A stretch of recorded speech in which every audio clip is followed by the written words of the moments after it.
Podcast, where a trio of friends who have become brothers sit down and discuss random topics, or even break down a bracket and even discuss American sports and news. Now sit back and relax as we give you our thoughts and honest opinions on the topics at hand. Once again, thanks for picking Highway 34 Connection. The following podcast may use videos, pictures, news articles, and even audio from another channel. Highway 34 Connection doesn't own the rights to those. We will shout out who or where we get them for the podcasts. The only copyright is not us here at Highway 34 Connection. Please remember that all of our podcasts are unscripted, unfiltered, and unedited. Podcasts we do are pro wrestling talk, where we discuss the world of pro wrestling and give spoilers. Talking Football, where we talk about the current season of the NFL, XFL and USFL, where we give our thoughts on each week of gameplay. We also give our predictions on what teams will win each game. Conspiracy Theories, we sit down and talk about conspiracy theories and why we think something is real or just a theory. Let's chat it up. This is a podcast where we just talk about random topics here on the channel.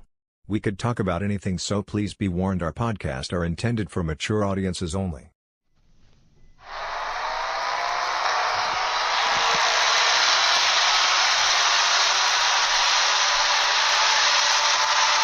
Welcome to Highway 34 Connection. Morning. Almost Welcome morning. back. All right, we got a little stuff to cover up today. Mostly today is going to be a conspiracy theory. But with Insidious' permission, I do want to... with Insidious' permission, I want to touch base on a little... Hey, Pixie, how you doing? How are you doing today? We're doing good? That's good. Anyway, I do want to remind everyone that likes to watch Insidious and Ghost with Talking Football that this weekend, it's the start of the UFL, which is the USFL and the XFL unification, which they got 4 teams from the XFL. In reality, they got 5, but I'm going to explain to that in a minute. So 4 from the XFL. Technically, they got 4 from the USFL, but it sounds like it's more like 3. And anyway, so this weekend is the start, and Insidious disappeared on me. Awkward. Hi, everybody. And there he is. Okay. So Insidious, if you don't mind, can we run down just the first those games? I mean, because the only game I really want to talk to you about right off the bat is the opening game, which is on the 30th. Let me pull it. I don't mind, but I did want to bring up something to you, means we're on the football topic. What do you think about the new rule NFL just put in for punt returns? I'm not familiar with it. What's the rule? They just did it today. They now want defenders to be more downfield to give them an actual chance of a run back. So are they not allowed to block anymore? Try to block the punt? No, they're allowed to. They just want them more backwards, so it gives the team an actual chance to run the ball, because they said running the ball last year was only 26% on punt returns. Well, yeah, it's not meant to always score. That's why it's called special teams. It's not, no, like they weren't even being able to get out. So, well, some fields I've noticed, I noticed it in the Super Bowl actually, like they were really closer than what they should have been.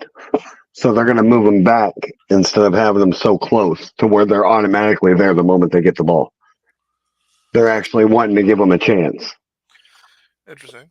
Okay, so I think it'll be, on a viewer standpoint, I think it'll be better. I'm not so sure if I like the idea of them making a new rule to, quote, try it out. If you ask me, I think they should use that new rule in the preseason, and if it works, keep it. If it don't, say, you know what, let's scrape that. This is not working. So, okay, so on Saturday. So it says here, the kick will be from the 20-yard line. The kicker will have the option to use a tee, The setup zone and the landing zone will not change. For a punt Yes. from the 20-yard line. Yep. It says all kicking team players other than the kicker will be lined up with 1 foot on the receiving team's 40-yard line. The kicker cannot cross the 50-yard line until the ball touches the ground or player in the landing zone or end zone. So you're telling me The 10 kicking team players cannot move until the ball hits the ground or player in the landing zone or the end zone. The receiving team will line up as follows: setup zone, 5-yard area. For B35 to the B30-yard line, where at least 9 receiving team players must line up. At least 7 players within on the foot B30 35-yard line, restraining line, with alignment requirements outside numbers to hashes, inside hashes. I'm not liking this at all. And here's why. Because it takes away the advantage and disadvantage of a good defense winning field advantage. Like Says here, the landing zone in the area between the receiving team's goal line and its 20-yard line. That part hasn't changed. Yeah, but you're basically saying, let's say it's 4th down on the 40. You're saying they have to go back 20 yards and kick it? According to this, any kick that hits short of the landing zone is treated like a kickoff out of bounds and the ball spotted at the 40-yard line. Play would be blown dead as soon as the kick lands short of the landing zone. That sounds like it can easily turn the rules into. Yeah, I'm agreeing after actually, yeah. You're losing the advantage and disadvantage of field advantage, and you're basically punishing defenses for doing good around this. I'm not so sure. I don't see they also did this. No fair catch or signals is allowed. Officials will blow the play dead. If no fair catch or signal is allowed, officials will blow the play dead. If what? No, in other words, they can no longer call a fair catch or signal for a fair catch. The play will be dead. Right, but so how do they run it. There's going to be no option to fair catch anymore. You're going to have to run the damn ball.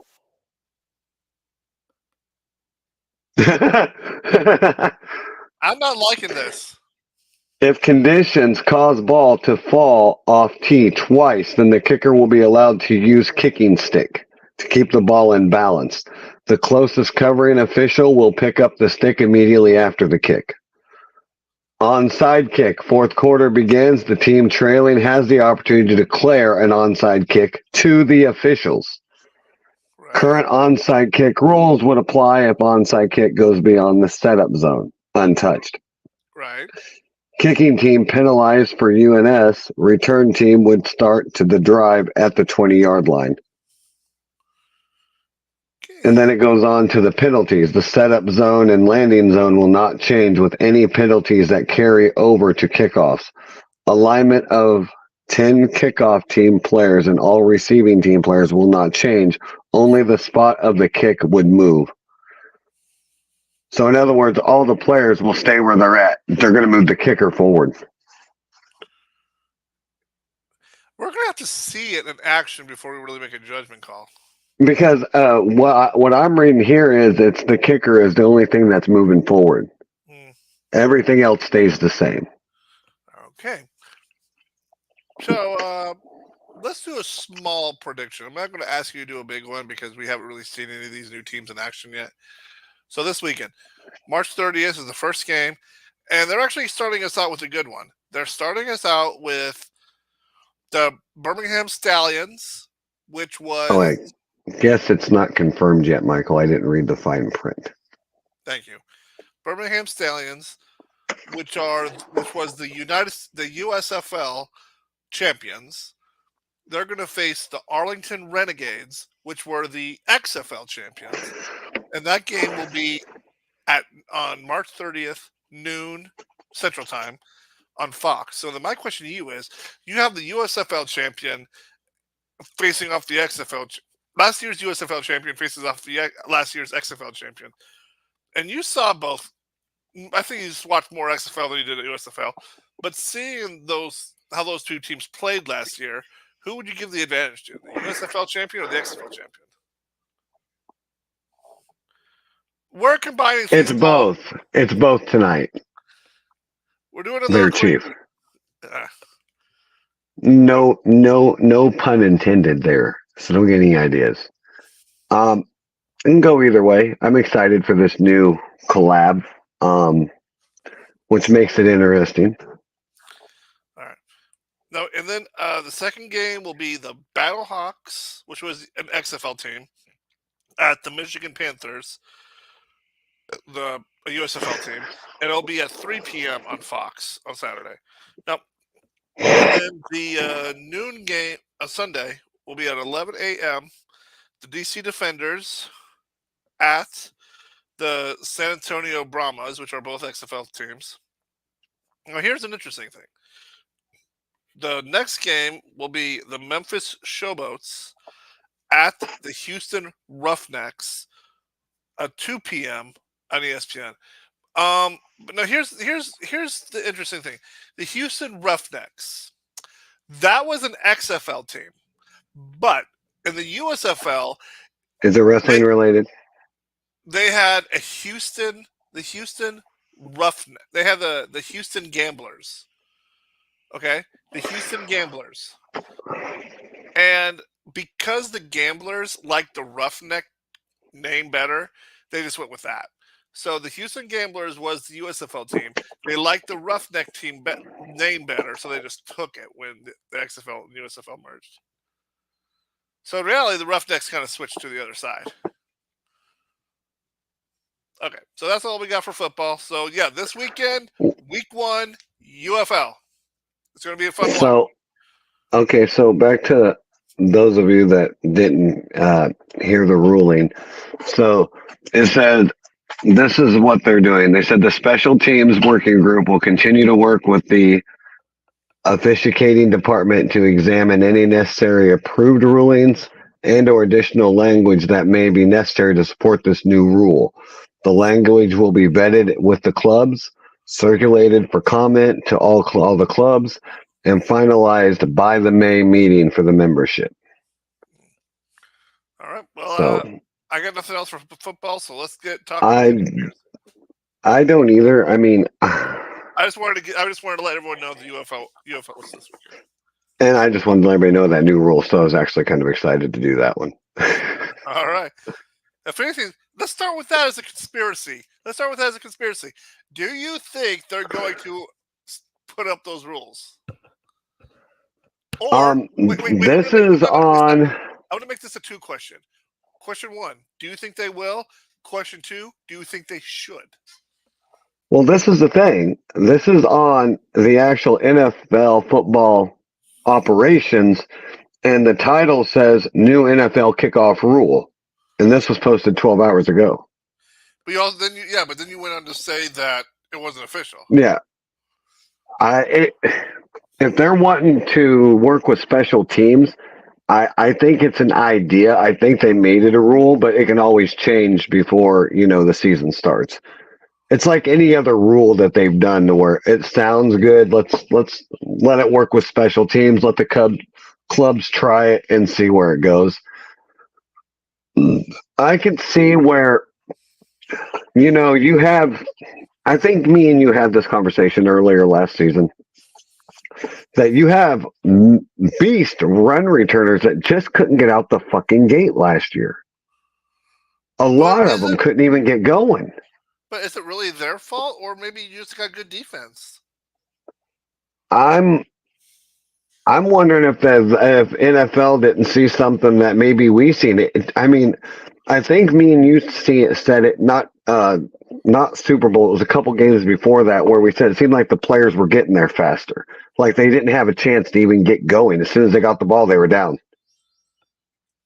Like they didn't even get a chance. like that one that we seen. They couldn't even signal for a fair catch. The moment the ball hit his hands, the guy was sitting there literally waiting on him. Yeah, but are we 5 years old saying we need a fair? We need to be. We need. To I don't think the players are the ones doing this. I think the NFL's seeing a problem and they're wanting it more entertaining.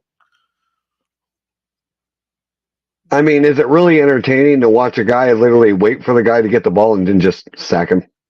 Yes. That's like us turning all the that's like us turning the rules off on Madden and just sitting there waiting for the QB to go hike and then sack him.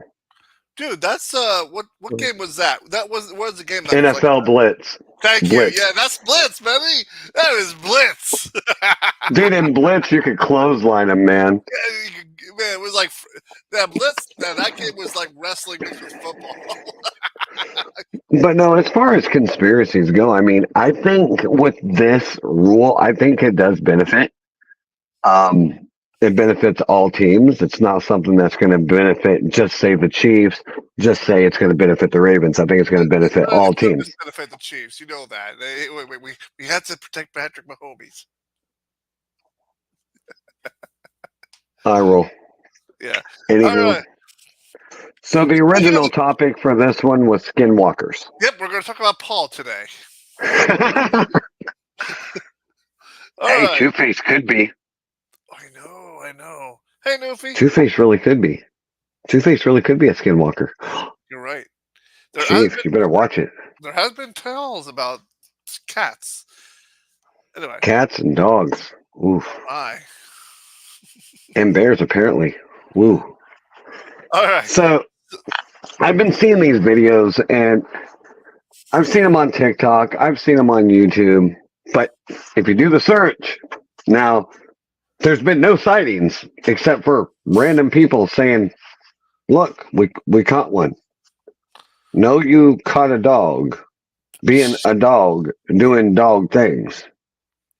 Well, look at this one. Okay, you took a picture off of Google and made AI make it walk. Great. Fantastic. Doesn't count. Doesn't count. Just like the one I saw where the AI Joe Rogan talking about it. And then Joe Rogan actually came out and said, I didn't talk about that. To go to the laptop, I just want to let everyone know July I will be attending AEW. Huh? Let us know how sucky that goes. Boom, boom, even though it's got to be better than anything WWE is doing right now, because this whole storyline with never mind, this is not a wrestling podcast and I'm not going to talk about it. Anyways, back to the topic at hand. Yeah, skinwalkers.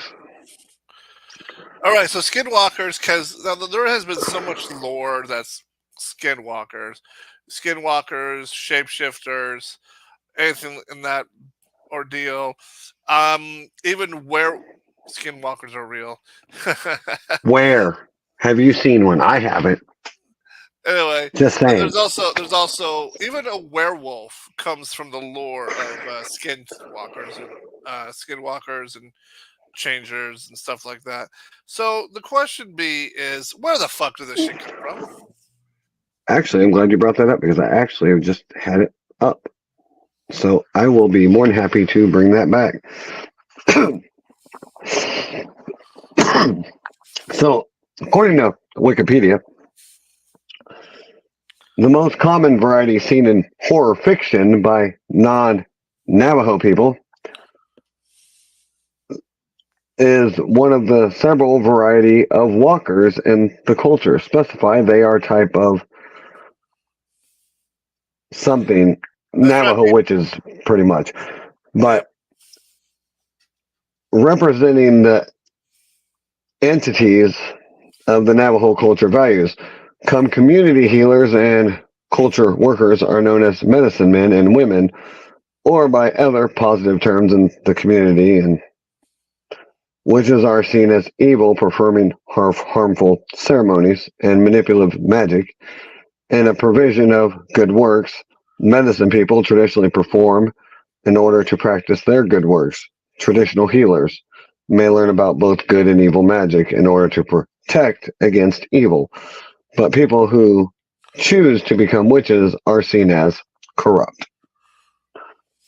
The legend of skinwalkers is not well understood outside of Navajo culture, both due to reluctance to discuss the subject with outsiders, as well as what Cherokee Nation says is a lack of necessary culture context the stories are embedded within.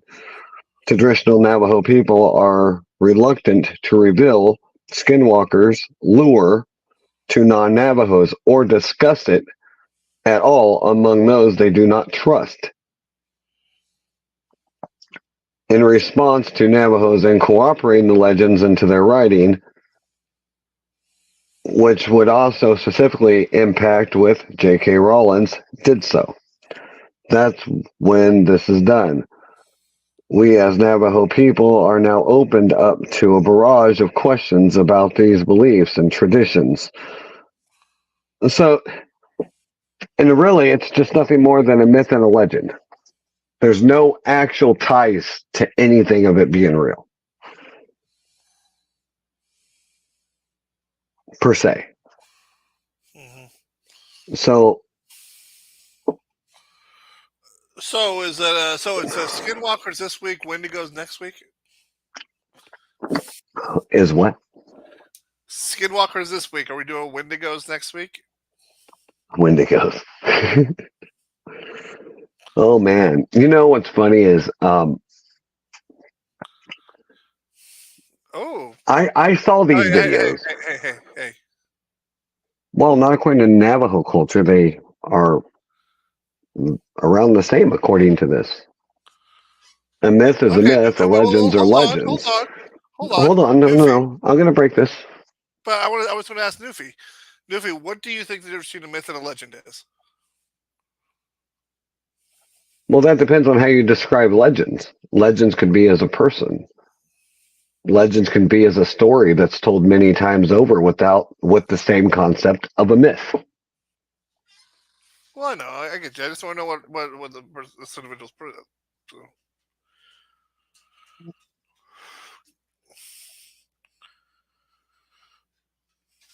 So if I go outside and say the moon is green, and it has been green for several centuries, off and on through decades, does that make it a myth or a legend? Well, what would you call Greek mythology stories? Myths or legends? Considering none of us really know the true identity, I guess you could rule it as both.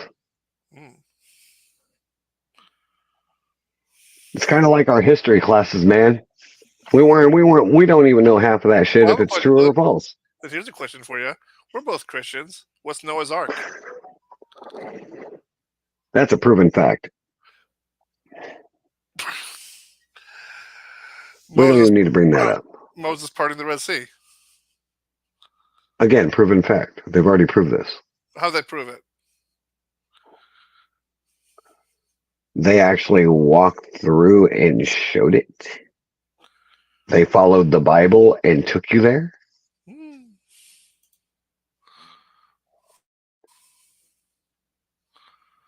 Hi, Scribble.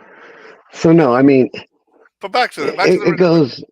What is the difference between a myth and a legend? Scribble, what's the difference between a myth and a legend? We're skinwalkers. We're talking about Paul.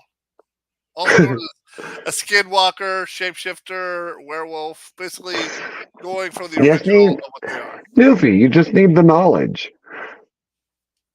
The knowledge speaks for itself. Ow! Damn it. Fuck. I scrapped this. Damn it. A legend is a story that's supposed to have fact that has been told for centuries. So, and now I'm bleeding. See? Right there. Myth. But in the Navajo, they believe it is a legend. So, Scribble, myth and legends, are they the same or is there a difference?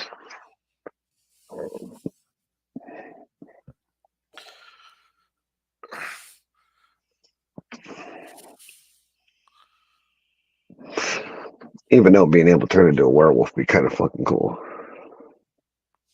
See? The weird thing is, though, And here's how all those three like kind of create. Like I said, werewolves. They go back to skinwalkers and shapeshifters. They all go with the same lore that the same thing is needed to kill them. Silver. Yeah. Yeah, exactly. True And which werewolves, is they upgraded it to silver bullets, but in reality it's silver. yeah. So I don't know. It's kind of a thing that if you want to believe it, fine. But even I can read through bullshit.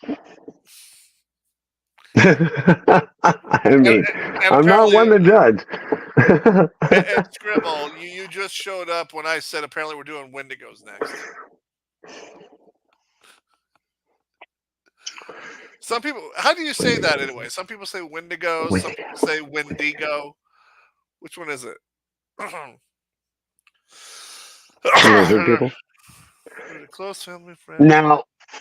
Now we're not going into that because there's actually some pretty bizarre proof about Queen Elizabeth being a lizard people. And wasn't there like an old lore about lizards or alligators in the sewers of New York or something like that?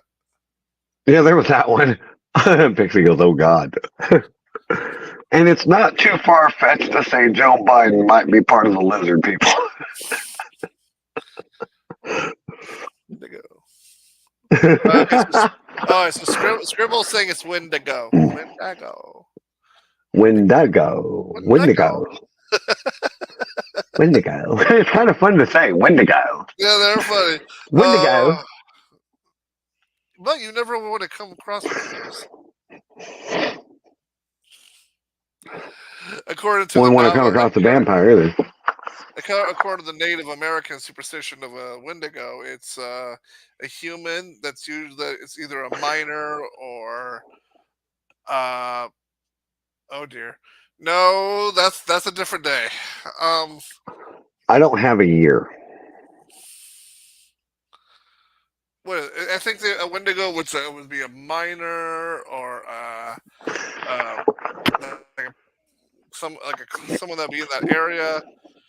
And then there would be a storm or a cave in, and he turns to cannibalism to survive and becomes a less than human thing. Interesting. So you just covered this. The Wendigo.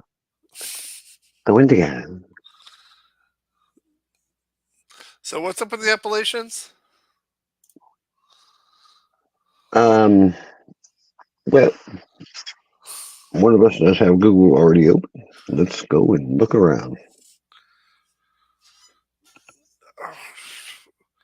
And ladies and gentlemen, I think we should pull a fund together and send the chief, the founder of Highway 34 Connections, to known haunted areas around Iowa.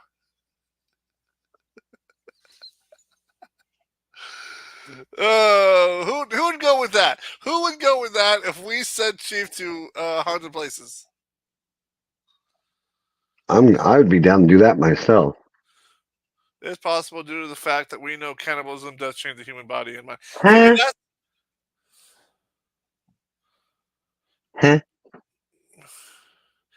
See, this is why people think Wendigos exist, is because of this very reason.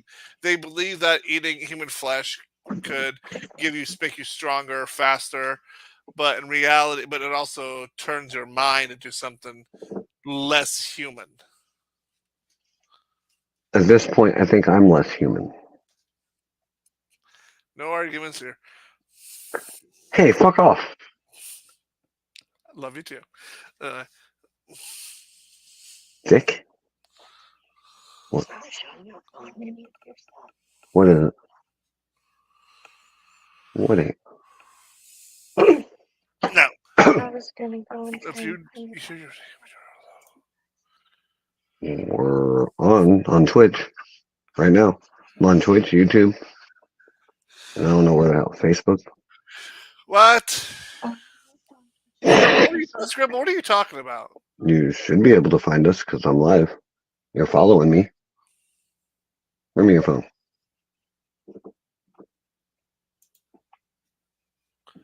Well, I'm not saying it makes you stronger, Master Newfie. I'm just saying that's the lore of the Wendigo.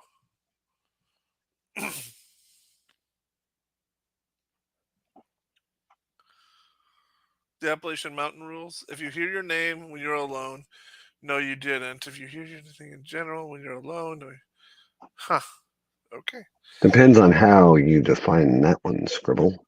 I think we should say. Look, did you know that if most people that know where we live in a nice little place called Ottumwa in the southeast Iowa. The reason I'm bringing that up is because, according to this report I'm reading, the hotel in Ottumwa is supposedly haunted.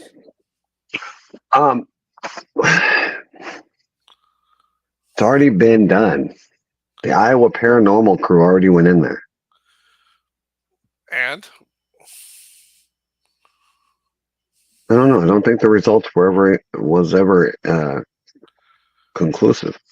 Anyway, I'll have to go back and get those reports. Well, here's what the story is, if you would like to know. But I have stayed in the hotel, and I honestly have never. I've stayed in the hotel too, but I've never heard anything or seen anything. Well, that's because you never went where supposedly the problem is.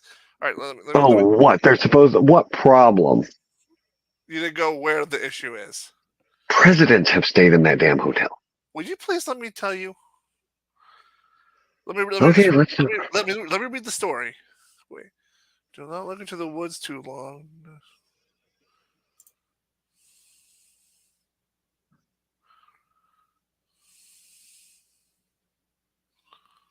All right, you know what? I am down to go look at this place. All right, now let me read this.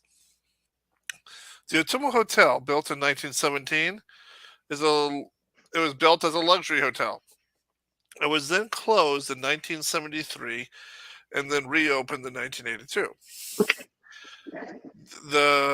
Some people have reported seeing in the basement an apparition of a woman wearing white.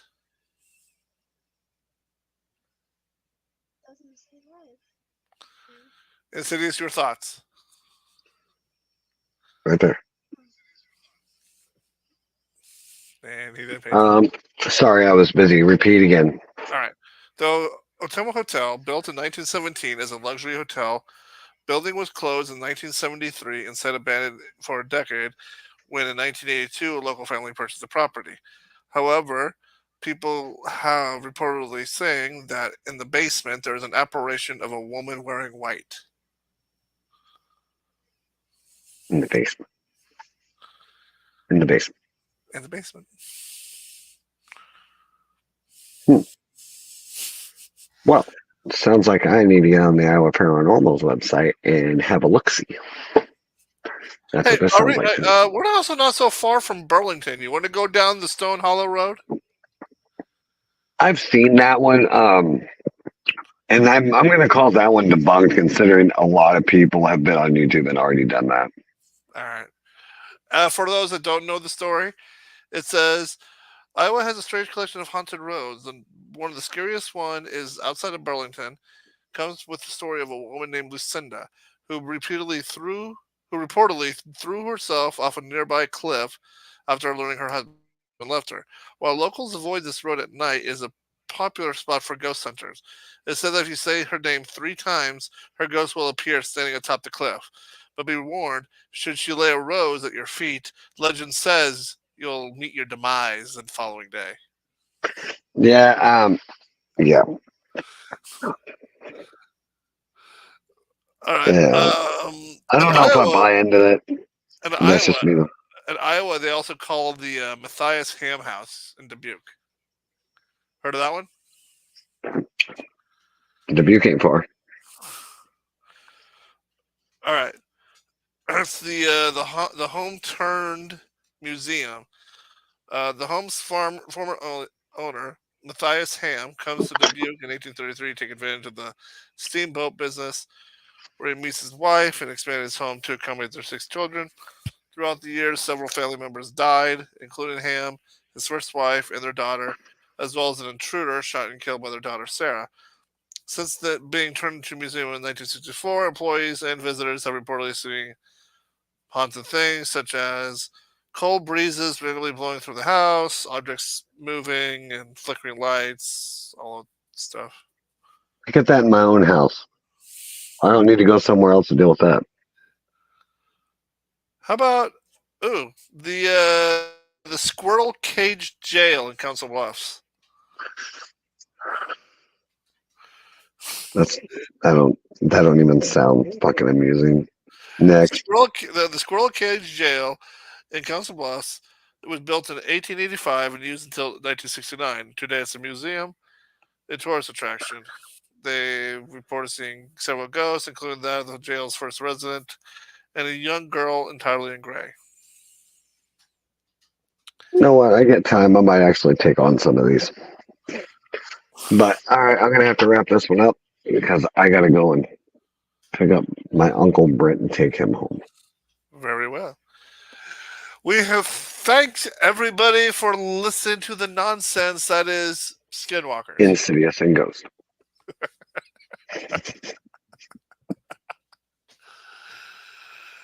Have a good night, everybody. Have a good night, guys. Be safe. And have a good Easter. Yeah, we forgot Easter is coming up around the corner. Have a good Easter. Oh, we'll probably be back by then, I'm sure. Roger. But anyways, have a good night and have a happy Wednesday. I am Insidious. Thanks for watching this podcast. This is the Ghost, and thank you for watching our podcast. And I am the Chief. Thank you for tuning in. Have a great night.